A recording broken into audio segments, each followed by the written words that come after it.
It's not often that you find members of parliament from different political parties in agreement. But on this day, the 30th of June 2020, during Parliament's debate of national public importance on gender-based violence and femicide, they spoke with one voice, acknowledging gender-based violence must fall.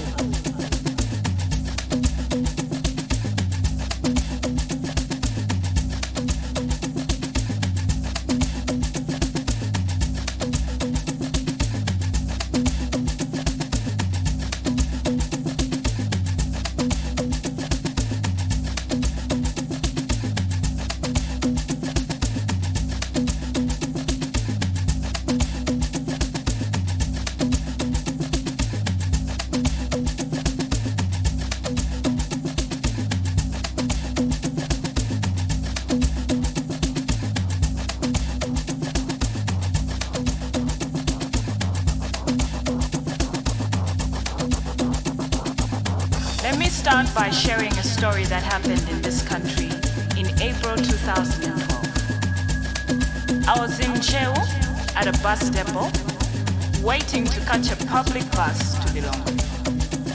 Next to me was a vendor selling airtime, and he had his radio on. All of a sudden, I hear the guy on the radio saying, "If you haven't heard this, vendors in the cities of Blanta, Lilongwe, and Nzuzu are stripping all women wearing leggings, miniskirts, or any dress that ends at the knees, and trousers. It doesn't matter if your trousers are tight or loose-fitting, but if you're wearing any of these items, you will be stripped." Police have failed to contain the situation, and the army has been brought in to keep vendors from rioting and breaking into shops.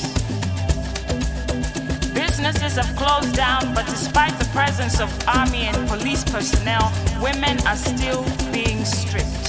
So if you're coming into the city, make sure you're wearing a loose ankle-length dress or skirt, or even a chidenji.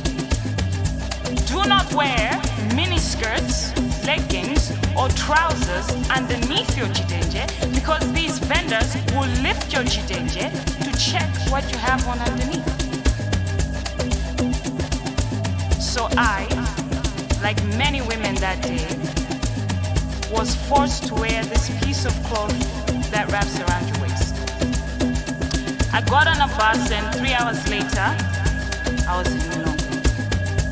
I could see the police and army standing around the city doing nothing to stop vendors that were still checking each and every bus for women and girls wearing leggings, miniskirts, or trousers so they could strip them.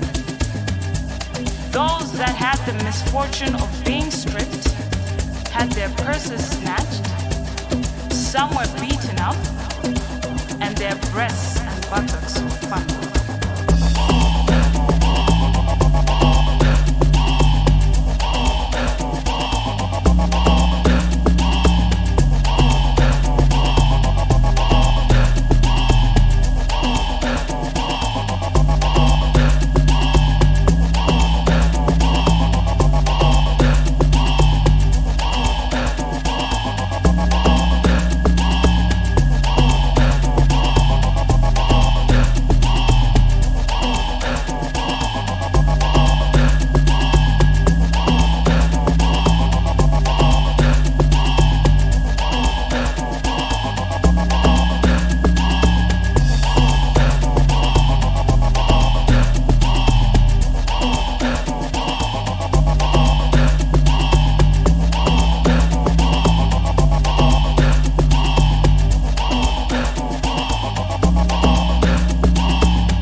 women protest attended by then Vice President Joyce Banda, and the following day, 15 people were arrested.